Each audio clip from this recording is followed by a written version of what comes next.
What?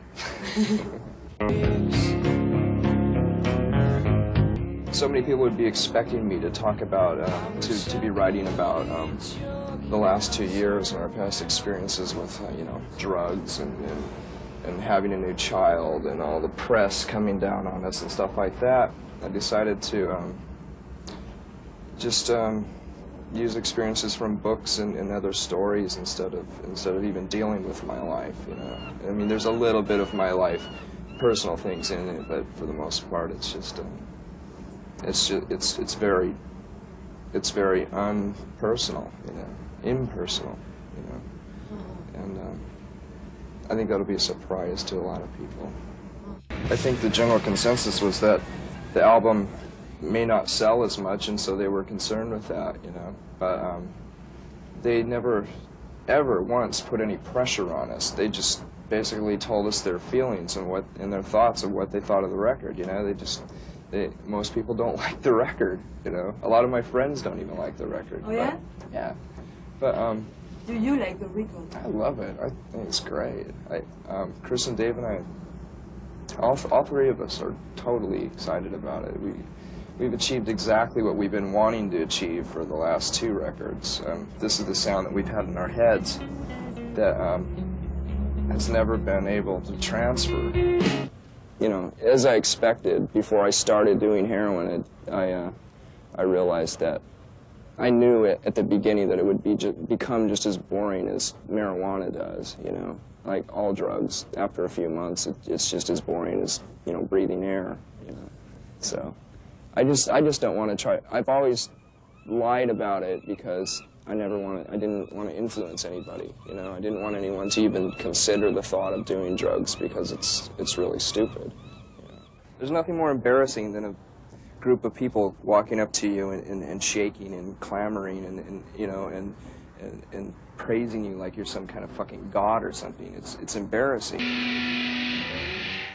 I was a big heavy metal fan for years in junior high school, and I have nothing against heavy metal fans at all, you know, except for, you know, some of the, you know, for the most part, most heavy metal has always been pretty sexist, so, you know, there are a lot of areas in it that I don't agree with, but that's no reason to exclude a person from, you know, having the opportunity to listen to your music.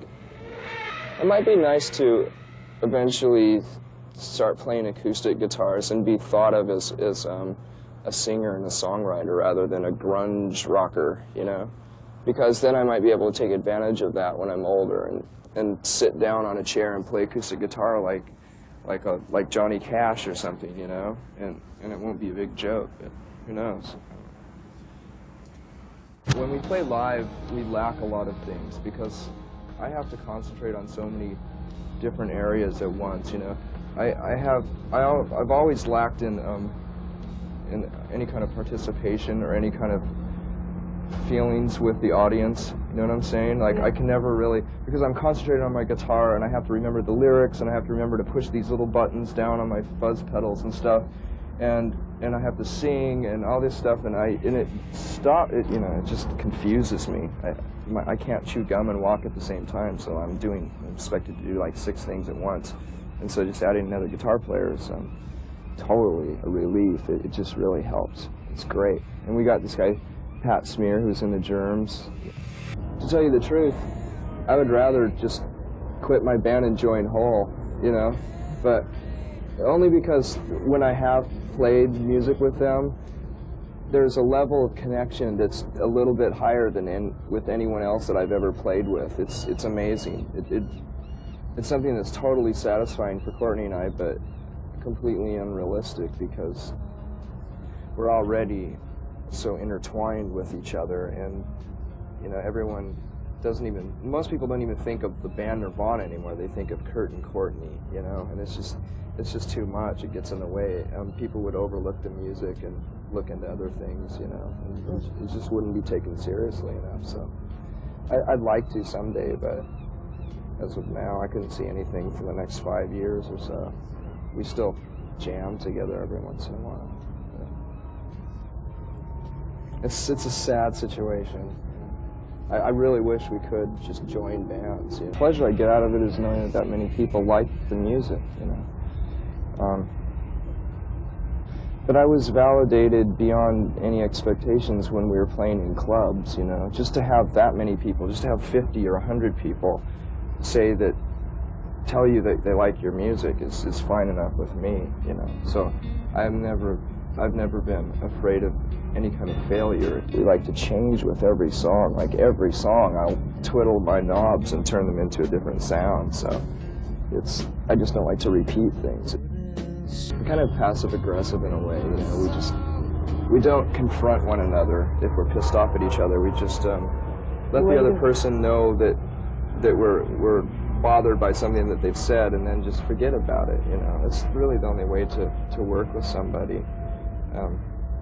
None of us have really that aggressive of personalities, really. We're all pretty much the same kind of people, you know. So we started as friends, and I can't see anything getting in the way to stop us from being friends.